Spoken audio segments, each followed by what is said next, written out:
లో అవిధేయత పొడసూపుతుంది అంటేనే ఎఫెక్ట్ అవుతున్నావని అర్థం, కొన్ని మర్చిపోతున్నావని అర్థం. కృతజ్ఞతాహీనుడివి, హీనురాలి అయిపోతున్నావు అని అర్థం. అది విశ్వాసులైనా, సేవకులైనా, పరిచారకులైనా. అర్థమైందా నాయనలారా? ముగింపు మర్చిపోకూడదు. అవి జ్ఞాపకంలో ఉన్నంత వరకు నీకు వినయం ఉంటుంది, ప్రేమ ఉంటుంది, సాటి మనిషిని అర్థం చేసుకోవటం ఉంటుంది, క్షమాగుణం ఉంటుంది, సేవ చేయాలన్న తృష్ణ ఉంటుంది, దేవునికి సమీపంగా వెళ్ళాలన్న ఆసక్తి ఉంటుంది. నేనైతే మర్చిపోతానేమో అని పాట కూడా రాసి గుర్తుపెట్టుకున్నాను. నేను ఎప్పుడు నేను అదే చెప్పుకుంటా. నేనే దావీదు కూడా పాపం అదే చెప్పుకున్నాడు. దెబ్బతిన్న తర్వాత బిడ్డ ఆయన కూడా అదే పాడుకున్నాడు. నా ప్రాణమా యెహోవాను సన్నుతించుము, నా అంతరంగమునున్న సమస్తమైన పరిశుద్ధ నామమును సన్నుతించుము. నా ప్రాణమా యెహోవాను సన్నుతించుము, ఆయన చేసిన ఉపకారాల్లో దేనిని మరువకు. మర్చిపోతే ఏమైంది దావీదు? ఏమైద్దా? బత్షెబాలు వస్తారు. స్తోత్రం. ఏమైంది? బత్షెబాలు వస్తారు. బత్షెబాలు వచ్చి మనల్ని బావిలో దించుతారు. వద్దు. బత్షెబాలు రాకుండా ఉండాలంటే మన మనోనేత్రాల ఎదుట రక్షకుడు ఎప్పుడు నిలిచి ఉండాలి. ఎవరు లేని నిశీధిలోనా యేసు ప్రేమ కలయికను ఏనాటికి మారిపోని క్రీస్తుని మమకారమును గుర్తు చేసుకో మనస. నువ్వెంత బలహీనుడివో నీకు అప్పుడు గుర్తుంటుంది. నువ్వెంత అయోగ్యుడివో, నువ్వెంత అనర్హుడవో నిన్ను తీసుకొచ్చి ఎక్కడ పెట్టాడో. నువ్వెంత పాపివో ఆ జీవితాన్ని ఎంతగా మార్చాడో, ఎక్కడ నీకు స్థానం ఇచ్చాడో, ఆయన గుండెల్లో స్థానం ఇచ్చి ఏ అంతస్తుకి నిన్ను చేర్చాడో గుర్తు చేసుకో. ఒకవేళ ఇప్పుడే దేవుని దగ్గరికి వచ్చిన వాళ్ళు, క్రొత్తగా వచ్చిన వాళ్ళు ఎవరైనా ఉంటే తప్పకుండా దేవుడు మిమ్మల్ని కనికరిస్తాడు, విడిపిస్తాడు, మీ ఎడల గొప్ప కార్యాలు చేస్తాడు. డౌట్ లేదు. చేస్తాడు చేస్తాడు చేస్తాడు చేస్తాడు చేస్తాడు చేస్తాడు చేస్తాడు. ఓపిక లేదు కాబట్టి 6-7 సార్లు చెప్పా. ఓపిక ఉంటే 1000 సార్లు అని చెబుతా. ఆల్రెడీ చేసేసాడు, ప్రాణమే పెట్టేశాడు. ఇంకేం కావాలా? ప్రాణం పెట్టినోడికి ఇంకా మిగిలిన డీల్ చేయటం చేత కదేంది? చచ్చిపోయాడు సార్ నీకోసం. అంత పిచ్చి నువ్వంటే, అంత ప్రేమించాడు నిన్ను. ప్రాణమే పెట్టినోడు నీకు సమస్తం ఎవడా? ఇస్తాడు ఇస్తాడు ఇస్తాడు. చెప్పండి, డౌట్ లేదు. అయితే షరతు, మర్చిపోవద్దు. సింపుల్ మెసేజ్ అయిపోయింది. గుర్తు చేసుకో, దానికి టైం కేటాయించు. నువ్వెవరివి? ఎప్పటికీ దేవుని ముందుకు పోయినప్పుడు నేను ఒక అనామకుడినే, నేపాటివాడిని. ఏదో ఆయన అందరం ఎక్కిచ్చాడు కానీ ఇప్పుడు సిగ్గులేదు నీకు? రాజువై ఉండి హీనుడు ఒకడు ఎగిరినట్టు ఎగురుతావా? వస్త్రాలు పోతున్న సంగతి తెలియదా నీకు? సిగ్గు లేదు? దావీదేమన్నాడు? సింహాసనం ఎక్కి పరిపాలించేటప్పుడు ప్రజల ముందు నేను ఇశ్రాయేలుకు రాజును. కానీ అదేందో తెలుసా? నా దేవుని సన్నిధి, నా దేవుని మందసం, నా దేవుని సన్నిధిలో నేను ఎప్పటికీ దాసుండే.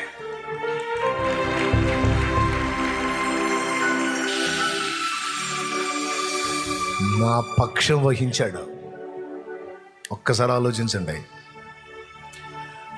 యుద్ధంలో ఉన్న అన్నలు ఎంతమంది? 6 అన్నలు ఉన్నారా? 3 ఉన్నారా? దావీదు అన్నలు యుద్ధంలో ఉన్నవాళ్ళు ఎంతమంది? 3 6? పెద్దగా చెప్పాలి. 6? ఎక్కడుందో చూపించండి వచ్చిన బైబిల్లో. నేను కాస్త నీళ్లు తాగుతా.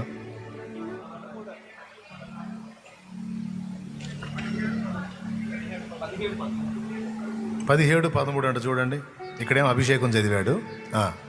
అయితే యెష్షయి యొక్క ముగ్గురు పెద్ద కుమారులు యుద్ధమునకు సౌలు వెంటను పోయి ఉండిరి. చాలు, వాళ్ళ పేర్లు కూడా: జ్యేష్ఠుడు ఏలియాబు, రెండో వాడు అబీనాదాబు, మూడో వాడు షమ్మా. ఏమండి, 6 పేరు అన్నారు ఇందాక. ఎవరు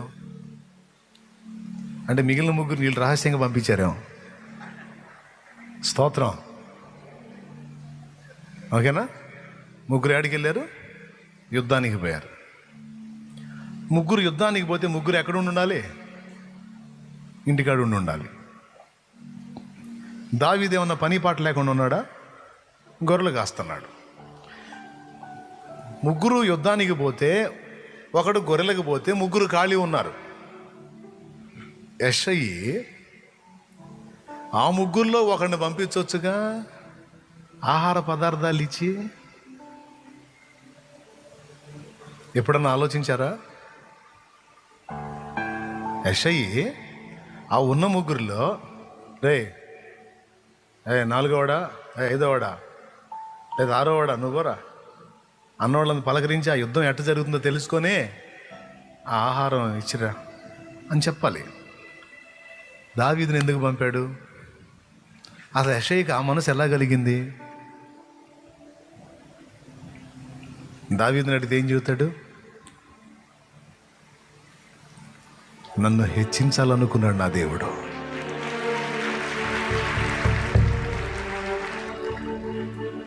గొర్రెల దగ్గర నుండి నన్ను పిలిపించాడు. పాడి గొర్రెలను వెంబడించుట మాన్పించి నన్ను పిలిచాడు.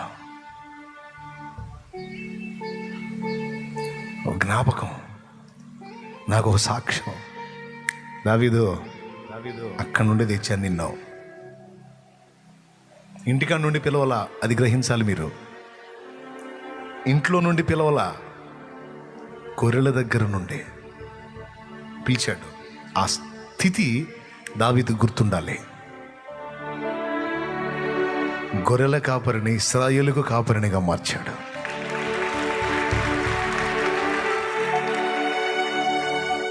నాలుగో అన్నను పంపొచ్చు, 5వ అన్నను పంపొచ్చు, 6వ అన్నను పంపొచ్చు, మొత్తాన్ని నా పడేసి నన్ను దించాడు లైన్లోకి.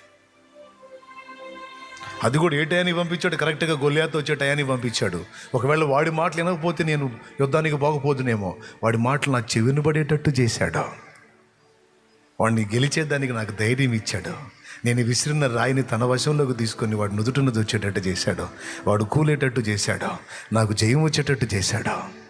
నా తలనెత్తాడు. మీ నాన్న నా వెంటబడి ఒక జంతువును తరిమినట్టు తరిమాడు ఈట తీసుకొని. కానీ 2 సార్లు మీ నాన్న నా చేతికి అప్పగించాడు, కానీ ఒక్కసారి కూడా నీ తండ్రి చేతికి నా దేవుడు నన్ను అప్పగించలా. కంటి పాపలా నన్ను కాపాడుకున్నాడు. మీకాలు ఏం తెలుసు నీకు నా దేవుడి గురించి? ఏం తెలుసు? ఏంటి నా బతుకు? లేబర్ చేష్టాలా? లేబర్ బుద్ధులా? లేబర్ ఉన్నాయి, లేబర్ బతికన్నది. ఆ లేబర్ ఉన్న ఈరోజు రాజుని చేశాడు పిచ్చిదాలా.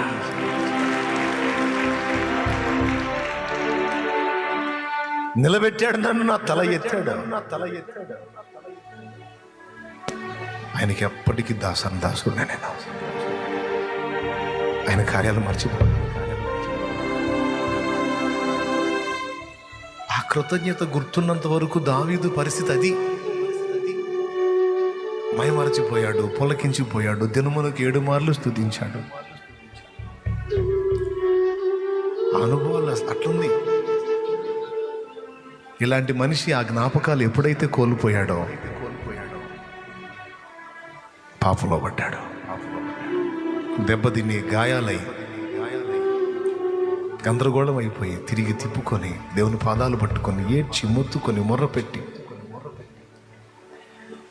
తిరిగి ఆ మెట్టు అందుకొని ఇక తన ప్రాణానికి చెప్పుకుంటున్నాడు, నా ప్రాణమా యెహోవాను సన్నతించు, నా అంతరంగంలో ఉన్న సమస్తం ఆయన పరిశుద్ధ నామాన్ని సన్నతించు, నా ప్రాణమా యెహోవాను సన్నతించు. ఆయన చేసిన ఉపకారాల్లో దేన్ని మర్చిపోవద్దు. ఒక్కటి ఒక్కటి కూడా మర్చిపోవద్దు.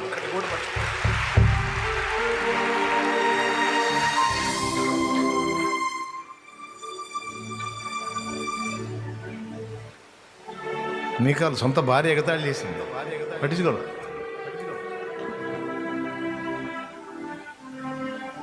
సంతోషించాడు, ఒక్క మాట తిట్టలా, ఒక మాట అనలా. ఎంత ధైర్యం! ఈ దుర్మార్గాలను బంధించండి అనలా. నన్ను ఎగతాళి చేసింది దూర్తురాలు, బంధించండి అనలా. అల్లా నవ్వుకుని వెళ్ళాడు, చెప్పుకున్నాడు, నీ తండ్రి చేతిలో నుండి రాజ్యంలో లాగి నా వశం చేశాడు నా దేవుడని. ప్రియులారా, ఇది ఎంతో కీలకమైన విషయం. నిజంగా దేవునికి ఇష్టడుగా ఇష్టరాలుగా నువ్వు ఉండి దేవునితో అనుబంధాన్ని స్థిరముగా నువ్వు కొనసాగించాలి అంటే ఇది ప్రాముఖ్యం. మీకు అర్థమైతే నేను ముగిస్తా. అర్థమైందంటే చేతులు ఎత్తండి. ఈ మనసు కలిగి నువ్వు ఉండు, ఎల్లప్పుడూ దీనుడుగానే ఉంటావు, గర్విష్ఠివి కావు. ఎల్లప్పుడూ దీన మనసు కలిగి ఉంటావు. దీన మనసు నీలో ఉన్నంత వరకు పరిమళం వెదజల్లిద్ది నీ జీవితం. విధేయత నీలో ఉన్నంత వరకు పరిమళం వెదజల్లిద్ది నీ జీవితం. దేవునికి నచ్చుతావు, మనుషులకు కూడా ఆయన నచ్చేటట్టు చేస్తాడు నిన్ను. ఒకరి మీద అతిశయపడవు, ఇతరులు నాకంటే యోగ్యులు అనుకుంటావు. ఇంకా దేవునికి నచ్చని అవలక్షణాలు ఏ కనపడవు. ఈ బుద్ధి నీవు కలిగి ఉంటే, ఈ జ్ఞాపకాలు నీలో నిలిచి ఉంటాయి. ఇది ఎప్పుడైతే తరుగైపోతుందో, మరుగైపోతుందో అప్పుడు దరిద్రం అంతా తయారయ్యేది మనలో. అది చూసుకొని బ్యాలెన్స్ అయితేరా ధన్యులు. అందుకు అంత కీలకంగా చెప్పాడు, ఆ మొదటి క్రియలు చేయి. ఆ ఫస్ట్ లవ్ కావాలి నాకు. ఆ ఫస్ట్ లవ్లో క్రియలు ఉన్నాయి, అవి ప్రేమతో కూడి ఉన్నాయి, అవి కృతజ్ఞతతో కూడి ఉన్నాయి, అవి దైవికమైన ఆసక్తితో కూడి ఉన్నాయి. కానీ ఇప్పుడు కూడా క్రియలు ఉన్నాయి, కానీ వాటిలో ఆ తాజాదనం లాస్ అయింది, ఆ కృతజ్ఞత లాస్ అయింది, ఆ ప్రేమ లాస్ అయింది. శాస్త్రులు పరిసయ్యులు దేవుణ్ణి ప్రేమించటం మానేసి ఆచారాలకు అలవాటు పడ్డారు కనుకనే సాటి మనిషిని ప్రేమించటం చేయలేకపోయారు. దేవుణ్ణి ప్రేమించటం వాళ్ళు కలిగి ఉన్నట్టయితే మనిషిని కూడా ప్రేమించేవాళ్ళు. అందుకే చెప్తున్నాను, దేవుణ్ణి ప్రేమించటం అనే దాన్ని మనం సాధన చేస్తే సాటి మనుషుల్ని కూడా ప్రేమించగలుగుతాం. ప్రేమించగలిగితే అన్నీ వారి కోసం చేయగలుగుతాం.